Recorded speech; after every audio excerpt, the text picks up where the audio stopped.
The Wump World, written and illustrated by Bill Peet.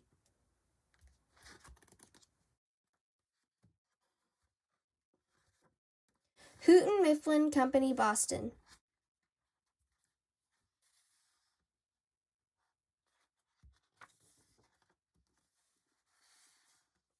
The Wump World was a small world, very much smaller than our world. There were no great oceans, lofty mountains, giant forests, or broad sandy deserts. The Wump World was mostly grassy meadows and clumps of leafy green trees with a few winding rivers and lakes. But it was perfect for the Wumps, who were the only creatures living there.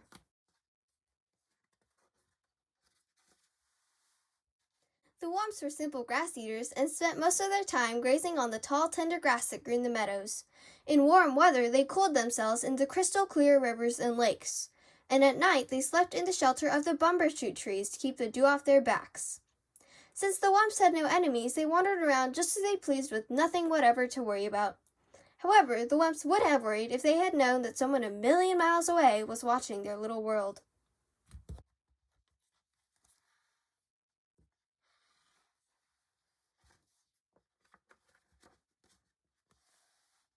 One morning, the Wumps were awakened by a far-off humming sound. It seemed to be coming from somewhere above, and as the humming grew into a heavy roar, the sleepy-eyed Wumps crept through the trees for a peek at the sky. Zooming straight for the earth came a great flock of pot-bellied monsters with tails and fins, spitting fire and shooting out streaks of black smoke.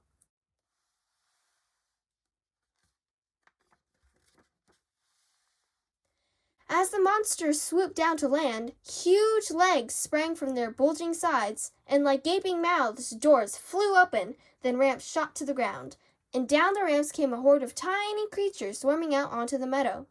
These were the pollutions from the planet Pollutus. They had left their worn-out old planet to start a new life in a new world. After such a long journey, the pollutions were overjoyed to find themselves on solid ground once more.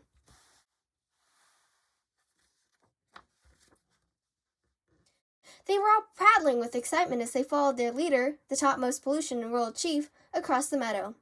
At the top of a hill, the chief stopped for a long look at the surrounding countryside. Finally, he said, "Looks good. We'll take it. Plant the flag, Sergeant, and let's get things going."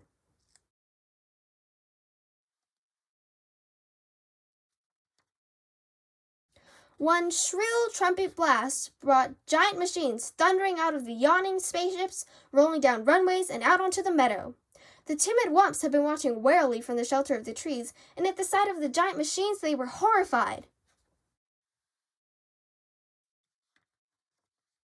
"Wump! Wump!" they cried, and in a wild-eyed panic they went humpity-clumping off through the trees to go diving headlong into the nearest cave. Then down they tumbled, head over heels, through a twisting tunnel to end up huddled together in dark caverns while the earth-shaking machines rumbled and roared high above.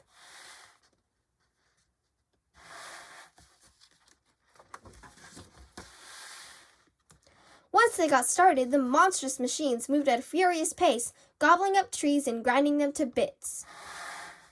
More giant machines flattened the ground, followed by great scoopers and scrapers and diggers and gigantic cranes.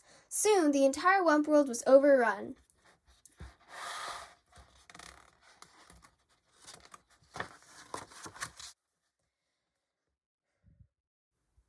The busy little pollutions kept their mighty machines going full blast, day and night without let-up, in a frenzy to improve their wonderful new world.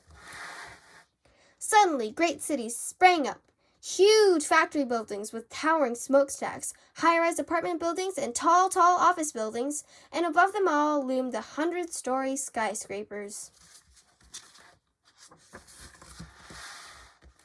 Along with the buildings came a tangle of streets and freeways, with on-ramps and off-ramps, overpasses and underpasses, jammed with trucks and buses and cars of all sizes rushing pell-mell in every direction. It was one great turmoil of noise and confusion, and there was still more to come.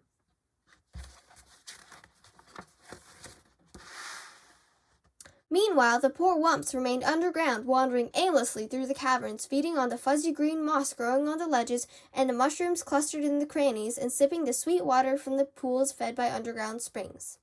But they were very unhappy. For all they knew, they might have to spend the rest of their days down there. The Wumps didn't dare venture up to the surface, not even for a peek. They were much too frightened by the endless rumblings and roarings and loud screechings coming from above, and it was growing noisier by the day.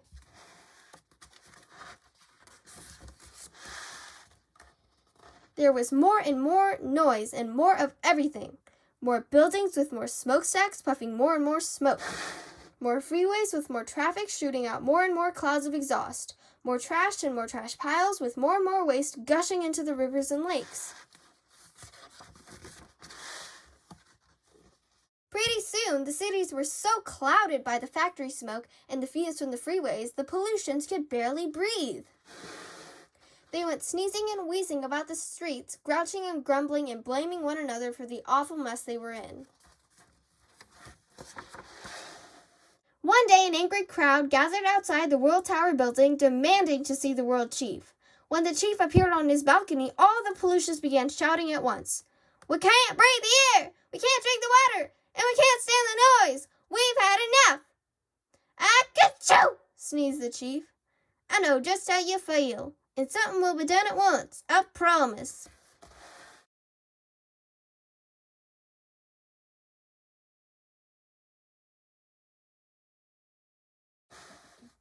With no time to lose, the chief called for a meeting with his 3 top outer spacemen.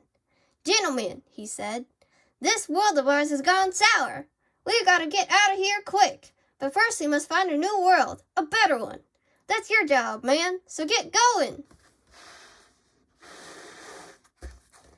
"Righto, Chief," barked the men, and within 15 minutes they were at the spaceport aboard their spaceships.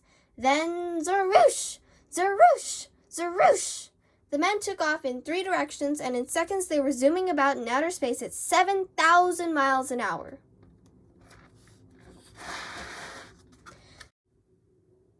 Days passed with no word from the outer spacemen. After waiting a week, the world chief flew into a rage. "Blast it all!" he bellowed. "What's keeping those blithering bobbleheads?" Then one Monday morning, out of the dark, smudgy sky swooshed one of the spaceships.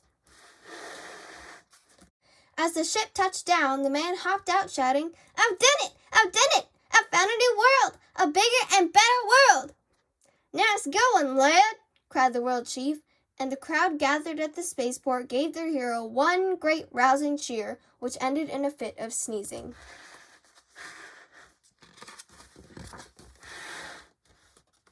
In no time, the great news was sent flashing around the world over radio and TV, warning all pollutions to be packed and ready to go within 24 hours. At dawn the next day, the entire population swarmed into the Space Center and crowded aboard the giant spaceships. After double-checking to make sure all pollutions were accounted for, the world chief gave the signal for blast-off. With a thunderous roar, the giant ships shot off the ground, kazoom! Up and away through the smoke-blackened sky, and were gone. And at long last, peace and quiet settled over the Wump World.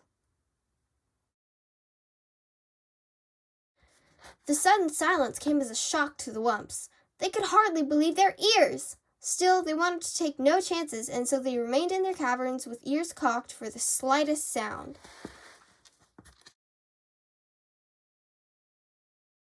After a long, long silence, they decided it was time to go, and, led by the biggest Wump, they crept up the tunnel to the cave entrance to find it covered with a crust of cement. With one powerful push of his snout, the biggest Wump bumped his way through.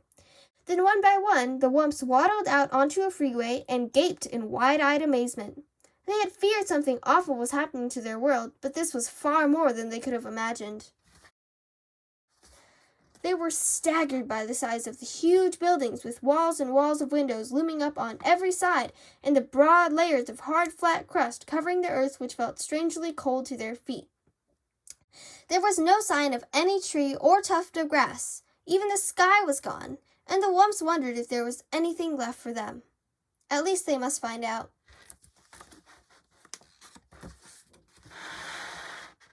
They wandered the freeways for miles only to find more and more buildings with endless heaps of wreckage and rubble. For all they could see, their world was completely ruined. Footsore and weary, the Wumps were about to give up and head back for their cave when the biggest Wump let out a joyful whoomp!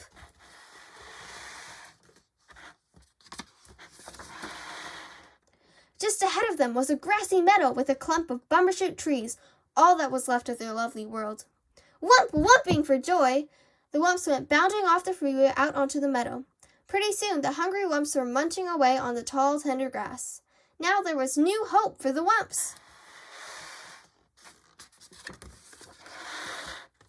In time, the murky skies would clear up and the rains would wash the scum from the rivers and lakes.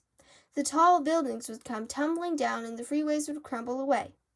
And in time, the green growth would wind its way up through the rubble. But the Wump world would never be quite the same. The end.